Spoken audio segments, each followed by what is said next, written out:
Historias de la economía.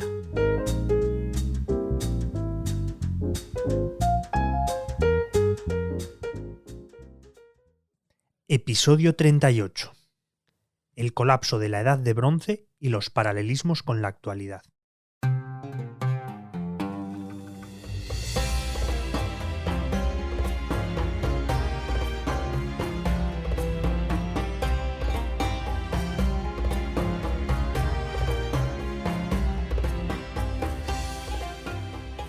Mucho antes de la crisis subprime de 2008, mucho antes del crack del 29, mucho antes del pánico de 1873, una catástrofe mundial ya había sacudido el mundo civilizado, alterándolo para siempre. Hablamos de una debacle que ocurrió en un pasado muy lejano, hace más de 3000 años, pero en sus causas y desarrollos guarda paralelismos con el mundo actual y arroja importantes lecciones que deberían tenerse en cuenta. Durante la segunda mitad del segundo milenio a.C., las regiones del Mediterráneo oriental eran un fértil jardín en el que florecían maravillosas civilizaciones.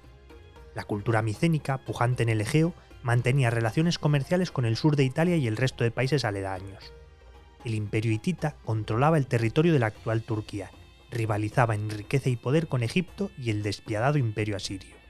Y en el lecho del Éufrates se asentaba la ancestral Babilonia, regida por los casitas, que habían continuado la tradición sumerio-acadia sin rupturas. Eran todos estados sofisticados, burocratizados y hospedadores de importantes herencias históricas, artísticas y culturales. Habían imbricado una compleja red de comercio y relaciones internacionales que, pese a guerras ocasionales, aseguraba progreso y prosperidad mutuos.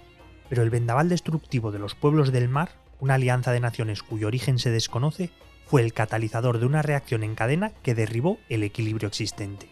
Micenas fue borrada del mapa como si nunca hubiera existido. Asiria se descompuso. El imperio hitita colapsó y desapareció. Y el Egipto faraónico sobrevivió a duras penas, a costa de traspasar el umbral del declive del que ya no se recuperaría. Según el historiador Robert Drews, fue la peor catástrofe de la antigüedad, peor que la caída del Imperio Romano.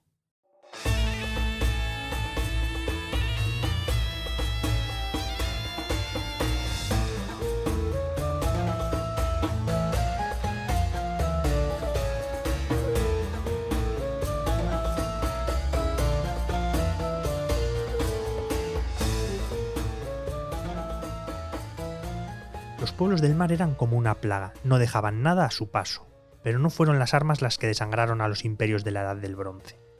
La telaraña comercial que habían alimentado durante siglos les hacía interdependientes, incapaces de ejercer una gestión económica autónoma. La caída de uno de ellos arrastraba a todos los demás. Inestabilidad y belicosidad, oleadas migratorias desesperadas, una delicada e internacionalizada estructura económica y mercantil. Son muchos los paralelismos entre el ecosistema del bronce final y el mundo actual. Era un sistema mundial globalizado y cosmopolita como pocas veces ha existido antes de hoy, explica el historiador Eric Klein. Hay otro aspecto que contribuyó al colapso de aquella época y que nos puede sonar actual: las causas climáticas y geológicas. Terremotos, enfriamientos generalizados, sequías. Esta última en concreto es una de las hipótesis que más fuerza ha cogido en las investigaciones más recientes. Sugieren que una fuerte caída de las lluvias, de 3 siglos de duración, devastó los recursos en los centros claves de la civilización, hasta que provocó su derrumbe en torno al año 1200 a.C.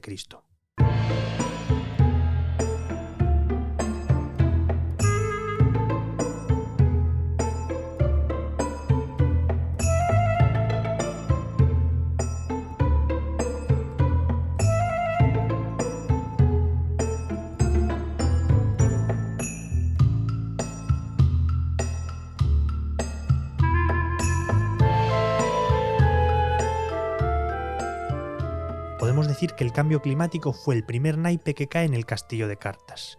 Y los ciudadanos no pudieron ni preverla ni evitarla. Pero si la naturaleza aprieta, la marea humana se mueve. Lo que lleva a la siguiente causa: la inmigración masiva y violenta.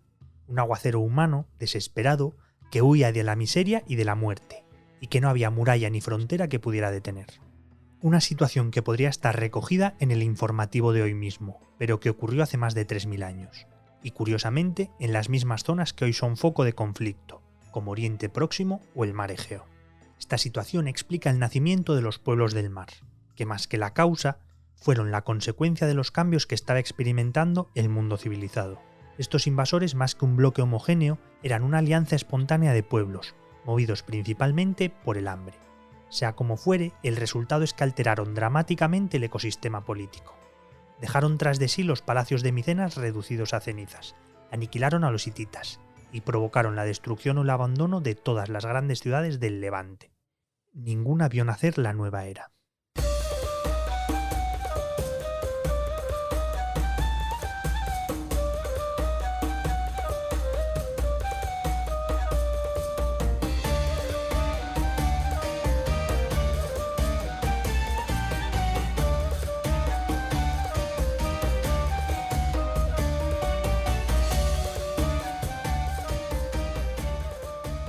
Solo la decisión del faraón Ramsés III, un gobernante fuerte y capacitado, salvó a Egipto de seguir un destino similar. Con un potente ejército a sus espaldas, les hizo frente en la desembocadura del Nilo, donde logró un importante triunfo. Pero pese a la victoria, el imperio estaba herido de muerte. De hecho, podemos decir que la victoria sobre los pueblos del mar marcó el principio del fin del poder faraónico. Egipto perdió su influencia sobre Palestina y Siria, y la destrucción de las rutas comerciales, junto a los tremendos gastos de guerra, arruinaron el país. Con Micenas y Hatti reducidas a cenizas o a ruinas, Egipto no tenía dónde vender sus productos y manufacturas, y tampoco a quién comprar. Los extensos reinos dieron paso a ciudades-estado y a pequeños principados encerrados en sí mismos, más preocupados de sobrevivir que de registrar la historia o proteger las artes. Este periodo, conocido como la Edad Oscura, se prolongaría hasta el surgimiento de Israel, la Babilonia caldea y las polis griegas. 3 milenios y medio después no son piratas famélicos los que amenazan el mercado mundial, sino que son las guerras comerciales, la crisis logística o los problemas de la cadena de suministros los que lo ponen en jaque.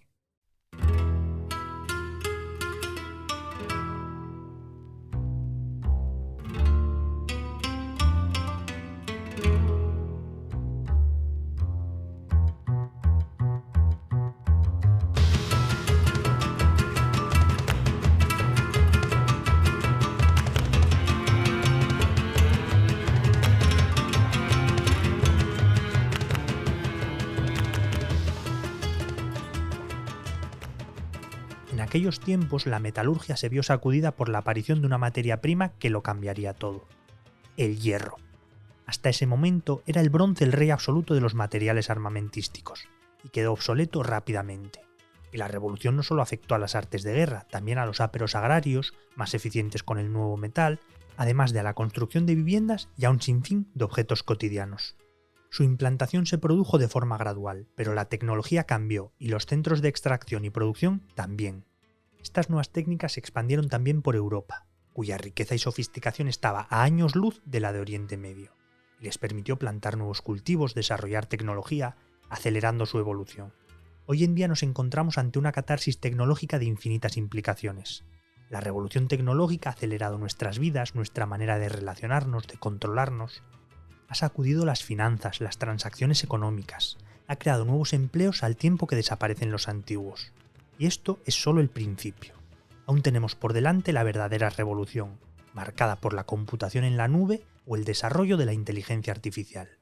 Una revolución que, según Sundar Pichai, el mandamás de Google, será de mayor alcance que la de la electricidad y el fuego.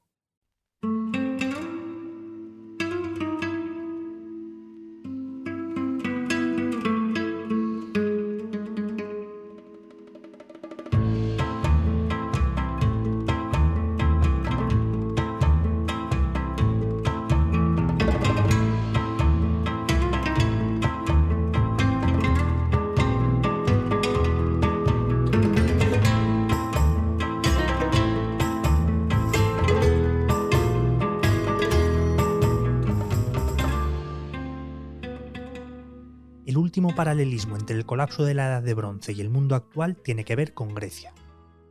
El país heleno ha sido protagonista de la crisis de 2008, aunque la veamos ya lejana. también fueron protagonistas del caos en torno al 1200 a.C., cuando los dorios llegaron a Grecia reclamando el poder.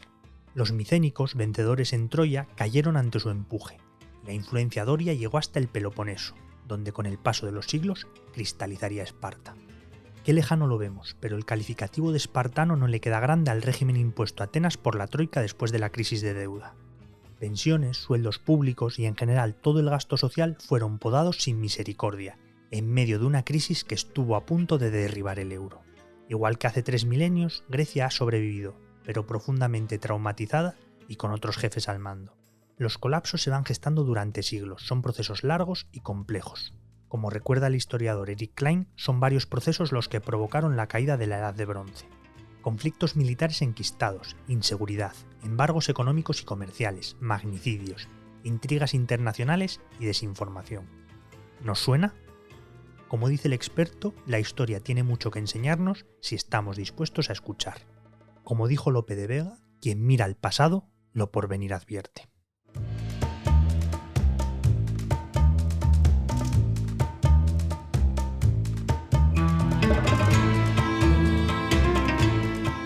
Este capítulo está inspirado en un reportaje original de José Mendoza.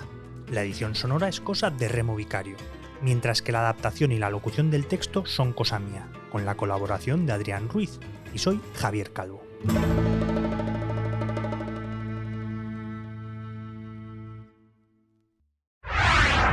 El Economista Podcast.